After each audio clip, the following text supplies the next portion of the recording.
What's good, everybody? We're back with another Madden 20 video, and today I'm going to show you hands down the best blitz in Madden 20, which is a blitzing game. So you need to learn some blitzes. Pretty sure this isn't a ton of playbooks, maybe even every single one, but I'm very familiar with the Jets playbook because that's one I use. So we're going to rock with this, and I promise you guys have seen this blitz before. This blitz absolutely freaking screams, so it's very important to learn it, and it can also help you figure out how to stop it. So it's in the big dime 146. For substitutions, all you really need to worry about is these two players right here, these cornerbacks. You want to have your two fastest guys right there, and I'm really not familiar with the Jets roster. I know who Jamal Adams is, and he's pretty fast, so he's right there. And then I don't know who this guy is, but maybe he's fast, so he's over there. But if you're using a team you're familiar with, you definitely want your two fastest guys right there. And then it is the DB Sting 2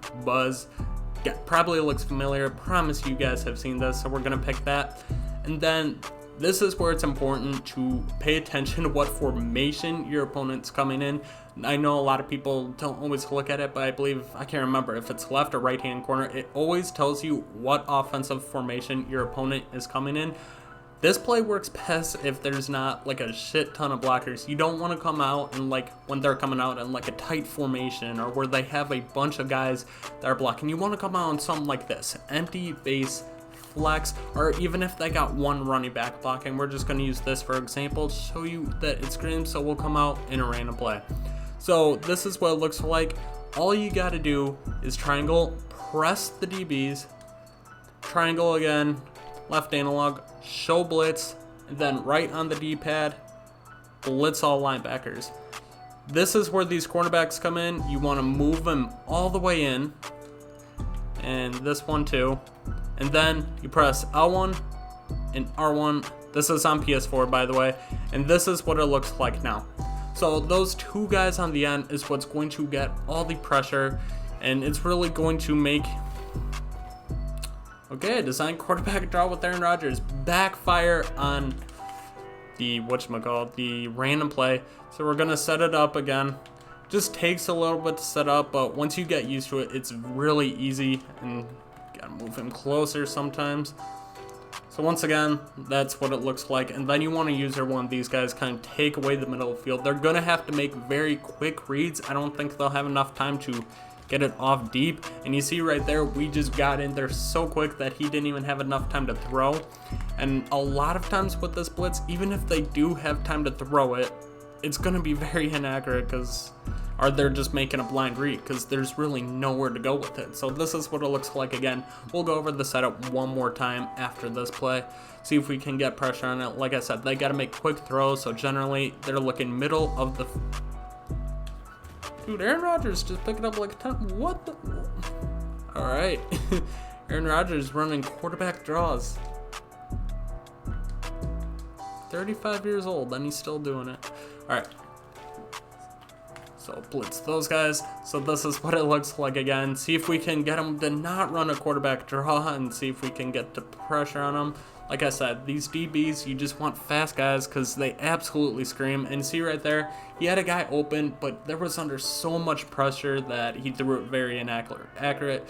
So once again, it's triangle on PS4, down on the left analog to press, triangle again, left on the analog to show blitz, right on the D-pad, down on the right analog, the blitz all.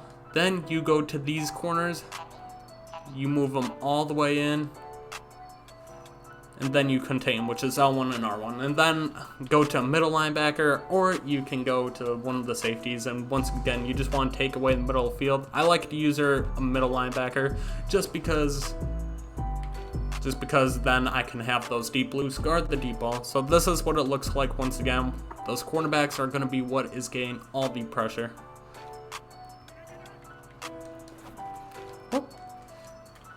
And that was just bad tackling on my part. But see, those are the kind of plays they're going to have to run. This is probably the best play, in my opinion, to run when it's like a 3rd and long and they're coming out in like a not very tight formation. They're sending out a lot of routes. that works really well because, once again, they're not going to have enough time to throw it like 18 yards downfield. They got to make quick reads. They're going to have to dump it off for short yard gains, and then at that point, you're getting 4th down. You see there where you got close to getting pressure on the sack. So one thing that I like to do is I run this play a lot so people know when it's coming. So if I go like this, pinch these guys in, they're like, okay, he's running that blitz again. But sometimes what I'll do is I'll go onto this cornerback, don't move so he doesn't really know like what guy I am on. And then I'm just gonna use him and put him into coverage. I get a lot of interceptions doing that. Whoop. That was just really, really, really bad user on my part. But you see, he threw it like right at me. I just flat out missed it. So we're gonna move him over. Whoop. Contain these guys. Move you down here. Shit. Alright. So then we're gonna use this DB, and once again, you're just kind of taking away the middle of the field. And a bad throw because there was so much pressure. So we're gonna go over it one more time. Actually, we're just gonna run it one more time, then I'll go over how to do it, just to make sure everybody knows how to do it. Hopefully everybody sees that what kind of effect this can have and when to use it. Obviously you don't want to use it on like a 1st down and they're coming back in like a single back formation. It's just not going to work very well. And see right there, just comes in basically unblocked. That's why you want to have your fast guys out there, because they're literally not getting blocked. Where's this sack? I think it was over here. Yeah. Literally nobody touched him. There's no time to throw the ball. If you're throwing the ball, it's literally a blind read. So odds are it's going to be either inaccurate or it's going to be an interception. Get a lot of interceptions this way, a lot of sacks. Like I said, 3rd and long, and they're coming back in like one running back formation or an empty set like this. It's really effective just because there's really not much of a chance for them to throw the ball deep. You just got to make sure you take away the middle of the field and basically you're set. Especially if you have a good user and can take away all these little slat routes and drag routes that they're going to be running. Oh my god. See, I have a terrible user, so we missed it. He threw it right at my guy and I just ended up in the middle of freaking nowhere. But another thing you can do is I set my audibles, and I have this cover 3 sky as one of my audibles. It's one of them in 146. It's literally right by the play. So I like to come in this sometimes. And then I make literally just about the same adjustments. I press, I show blitz, and then I move these cornerbacks inside. So it's literally just like the play that we're talking about. It's almost the exact same setup, except look how much more coverage you have. It's just a way to literally disguise it so they think that you're blitzing them, but really you're not, and you can still get a ton of pressure. And dude, that's their draw with Aaron Rodgers. So we'll do it again. We're just gonna audible to that cover 3, press, show blitz, and then sometimes, oh my god, sometimes I'll end up just blitzing those corners, but not something you have to do. So you see right there, it literally looks exactly like the DB Sting blitz, except you have so much more cover. You got 3 deep blues, and then you got these 2 purples help take away middle of field and the sideline, so you're not going to get beat deep, and you still got some pressure coming at the quarterback. So this is just a way to disguise it, just so your opponent doesn't get too, quick throw, not a good one, gains 2 yards, big deal. So we'll go over it one more time. So DB Sting, oh man, wrong play, no. There we go. So press, show blitz, and then you want to blitz all your linebackers. Move your cornerbacks in, want to make sure they are fast. And then your opponent should really have no chance of bombing you deep unless they somehow pick up a lot of blocks.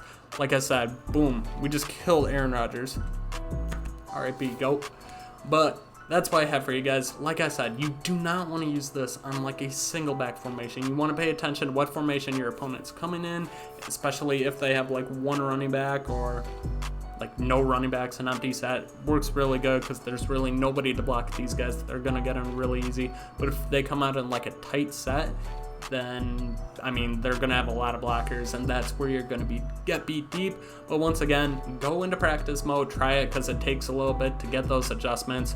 If you need help breaking it down, let me know in the comment section and I can try helping you with Xbox. I only know PS4, so I kind of broke it down with that. But hopefully this helps. Telling you, this blitz absolutely freaking screams. Go into a game, try it out once you get all the adjustments done. It just takes a little bit to get them set up, and hopefully this video helped. If it did, make sure you smash a big thumbs up on the video. Subscribe to me if you are new, and I'll catch you guys later. Peace.